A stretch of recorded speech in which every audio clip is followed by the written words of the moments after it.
जय हिंद दोस्तों।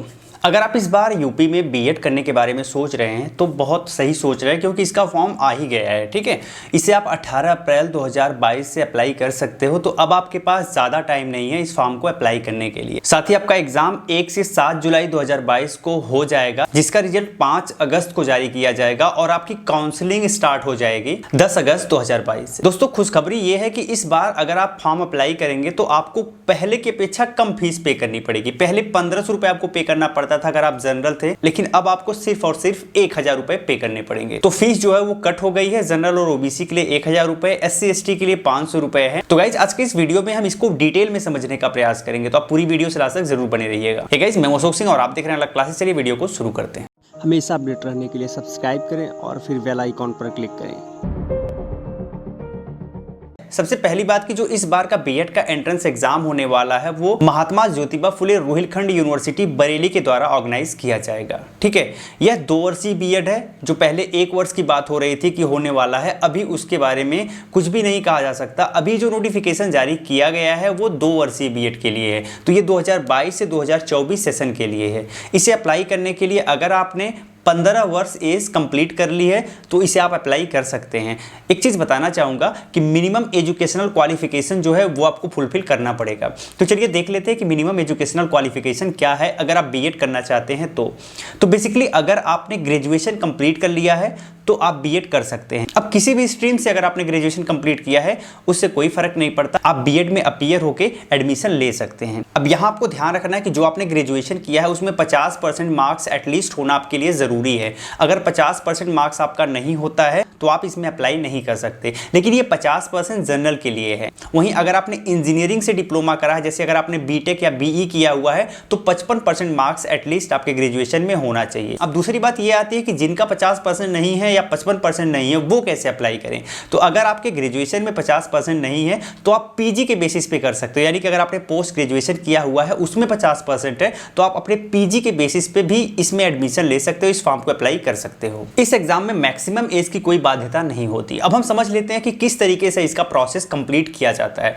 तो गाइस, सबसे पहले इसका नोटिफिकेशन जारी किया जाता है। नोटिफिकेशन जारी होने के बाद आप इस फॉर्म को अप्लाई करते हो। जब आप फॉर्म अप्लाई कर लेते हो तो फिर फाइनली आपका एडमिट कार्ड जारी किया जाता है और आपका एग्जाम होता है। आपके एग्जाम होने के लगभग 1 महीने के बाद आपका रिजल्ट जारी किया जाता है और रिजल्ट के साथ साथ आपका रैंक जारी किया जाता है। तो गाइस, जब आपका रैंक जारी हो जाता है तो आपको यह पता चल जाता है कि आप किस रैंक पे हो और उस रैंक के हिसाब से आपकी काउंसलिंग स्टार्ट होती है। जो काउंसलिंग स्टार्ट होती है वो लगभग 2 से 3 चरणों में होती है। अब यह काउंसलिंग जो 2 से 3 चरणों में होती है, सबसे पहले इसमें सभी लोग अप्लाई कर सकते हैं। उसके बाद जो लोग छूट जाते हैं या फिर जो लोग फर्स्ट काउंसलिंग में सबमिट नहीं होते वो सेकंड काउंसलिंग में अप्लाई कर सकते हैं। ठीक है, और अगर थर्ड काउंसलिंग होती है तो जो बचे होते हैं वो थर्ड काउंसलिंग में भी अप्लाई कर सकते हैं अगर उन्हें कोई कॉलेज नहीं मिला है तो ये 2 से 3 राउंड की काउंसलिंग होती है। अब इसके बाद भी अगर सीटें बचती हैं तो आप डायरेक्ट एडमिशन ले सकते हो, बिना किसी काउंसलिंग के सीधे कॉलेज से भी कांटेक्ट करके आप एडमिशन ले सकते हो। ठीक है, ये भी तरीका होता है और आप चाहो तो काउंसलिंग के बेसिस पे भी एडमिशन ले सकते हो। गाइस, एक चीज यहाँ बताना चाहूंगा कि बीएड में 10,000 जो सीटें होती हैं वो गवर्नमेंट होती हैं, तो इसमें बहुत कम फीस आपको पे करनी पड़ती है। अगर आपको गवर्नमेंट कॉलेज मिल गया तो मैक्सिमम कॉलेज में आपको 5 से 10,000 रुपए के बीच में आपका फाइनल बीएड का कोर्स कंप्लीट हो जाता है।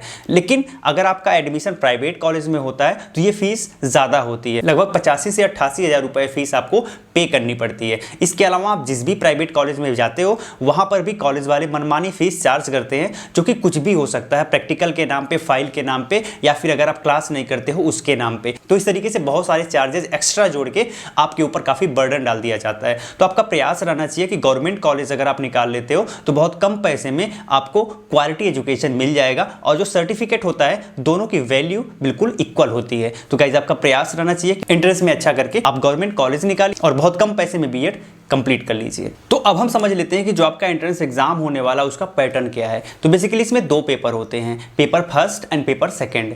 ठीक है, पेपर फर्स्ट जो होता है उसमें 2 सेक्शन होते हैं। सबसे पहला सेक्शन होता है जनरल नॉलेज का, जिससे 50 क्वेश्चन होता है 100 मार्क्स का। जो सेकंड सेक्शन होता है वो होता है भाषा का, लैंग्वेज का। इसमें आप हिंदी लैंग्वेज ले सकते हो या फिर इंग्लिश लैंग्वेज ले सकते हो, पूरी की पूरी तरह आपके ऊपर डिपेंड करता है। अब इसमें भी 50 क्वेश्चन पूछे जाते हैं, 100 मार्क्स के होते हैं। इस हिसाब से देखा जाए तो 100 क्वेश्चन होता है, 200 मार्क्स का होता है। इसे सॉल्व करने के लिए आपके पास पास 2 घंटे का टाइम होता है, यानी 120 मिनट का टाइम होता है। पेपर सेकंड भी आपको सेम डे में ही देना पड़ता है, उसमें भी 2 सेक्शन होता है। जो प्रथम सेक्शन होता है वो होता है सामान्य अभिरुचि परीक्षण, यानी रीजनिंग से रिलेटेड क्वेश्चन होते हैं, 50 क्वेश्चन होता है, 100 मार्क्स का होता है। और जो दूसरा सेक्शन है वो है आपके सब्जेक्ट ओरिएंटेड, यानी आपने ग्रेजुएशन में जो स्ट्रीम लिया हुआ है उससे ओरिएंटेड क्वेश्चन पूछा जाता है, 50 क्वेश्चन होता है, 100 मार्क्स का होता है। इस हिसाब से देखा जाए तो इसमें 100 क्वेश्चन होते हैं एंड 200 मार्क्स के होते हैं। इसके लिए भी 2 घंटे का टाइम होता है, यानी 120 मिनट का टाइम होता है। गाइज बताना चाहूंगा कि ग्रेजुएशन में अगर आपने साइंस लिया है तो इसमें जो 4th सेक्शन है उसमें साइंस ओरिएंटेड क्वेश्चन पूछे जाएंगे। ग्रेजुएशन में अगर आपने आर्ट लिया है तो इसमें आपको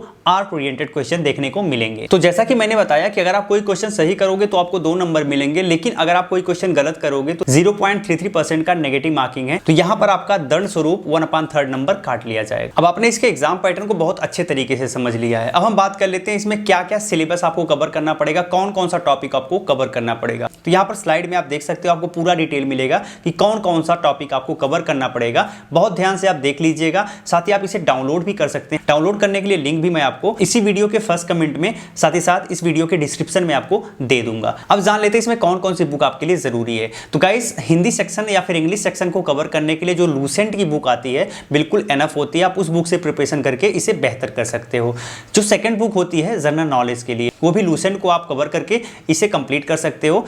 थर्ड बात यह है कि जो करंट अफेयर्स उसके लिए आप कोई वार्षिक पत्रिका ले सकते हो, जिससे आपका ये सेक्शन कवर हो जाएगा। इसके बाद बात आती है आपके नेक्स्ट सेक्शन की, जो होती है रीजनिंग की। तो आर एस अग्रवाल की बुक से आप इस रीजनिंग सेक्शन को बहुत अच्छे तरीके से प्रिपेयर कर सकते हो। और लास्ट आता है आपका सब्जेक्ट ओरिएंटेड। तो सब्जेक्ट ओरिएंटेड मैं आपको कोई स्पेसिफिक बुक सजेस्ट नहीं करूंगा, इसके लिए आप गाइड बुक का सहारा ले सकते हो, अरिहंत की गाइड बुक ले सकते हो या अग्रवाल एग्जाम कार्ड की गाइड बुक ले सकते हो। गाइज ये सारी बुक परचेस करने के लिए लिंक मैं आपको इसी वीडियो के डिस्क्रिप्शन में दे दूंगा, तो वहां से जाके सीधे आप इसे परचेज भी कर सकते हो, या फिर आप चाहो तो आप इसे ऑफलाइन मार्केट से भी परचेज कर सकते हो। अब हम जान लेते हैं कि अगर आप गवर्नमेंट कॉलेज चाहते हो तो आपको कितने नंबर एटलीस्ट लाने पड़ेंगे। तो गाइज यहाँ जो एग्जाम होता है वो 400 नंबर का होता है, ठीक है। तो अगर आपको गवर्नमेंट सीट चाहिए, यानी गवर्नमेंट कॉलेज में एडमिशन लेना है, तो आपका प्रयास रहना चाहिए 350 से ज्यादा नंबर लाने का। 400 में 350 से ज्यादा नंबर अगर आप लाएंगे तो चांसेस रहेंगे कि आपको गवर्नमेंट कॉलेज मिल जाए। लेकिन ये डिपेंड करता है कि इस बार का पेपर कैसा आ रहा है, टफ आ रहा है या फिर आसान आ रहा है,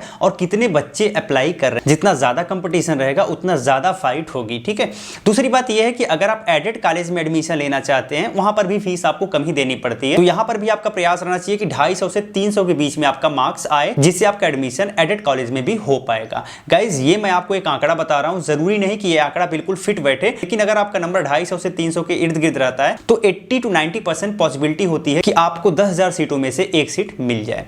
साथ ही साथ अगर आपका नंबर कम आता है तो आपको सेल्फ फाइनेंस कॉलेज में एडमिशन तो मिल ही जाएगा, ठीक है। तो ये हमने लगभग पूरी की पूरी जानकारी आपको दे दी इस बार के यूपी बीएड के बारे में। अब हम जान लेते हैं कि इस बार आपको प्रिपरेशन कैसे करना है। गाइज यहाँ पर आपको ध्यान रखना है कि आपको टोटल 4 सेक्शन कवर करने हैं। रीजनिंग में अगर आप थोड़ा सा मेहनत करोगे तो आप रीजनिंग को बहुत अच्छे तरीके से कवर कर सकते हो। बहुत टफ रीजनिंग नहीं पूछी जाती, 50 क्वेश्चन में लगभग 48 क्वेश्चन तक आप कर सकते हो। हिंदी भी अगर आप थोड़ा सा मेहनत करोगे तो हिंदी में भी आप बहुत अच्छा मार्क्स गेन कर सकते हो। लगभग आप यहां पर भी 48 से 50 क्वेश्चन तक टच कर सकते हो। जो तीसरा सेक्शन होता है वो होता है जनरल नॉलेज का। तो जनरल नॉलेज में कोई भी कितना भी मेहनत करे, कोई श्योरिटी नहीं रहती कि आप कितना नंबर पा सकते हो, बट यहां पर भी मेहनत करके अगर आप 30 से 40 क्वेश्चन तक बना सकते हो तो ये बहुत ही बड़ी बात मानी जाएगी। साथ ही जो चौथा सेक्शन होता है वो आपके एकेडमिक से रिलेटेड होता है। तो अगर आपने बीएससी किया हुआ है तो ये चौथा वाला सेक्शन जो है आपके लिए काफी टफ हो जाएगा, क्योंकि जरूरी नहीं है कि बीएससी करने के तुरंत बाद आप बीएड कर रहे हो।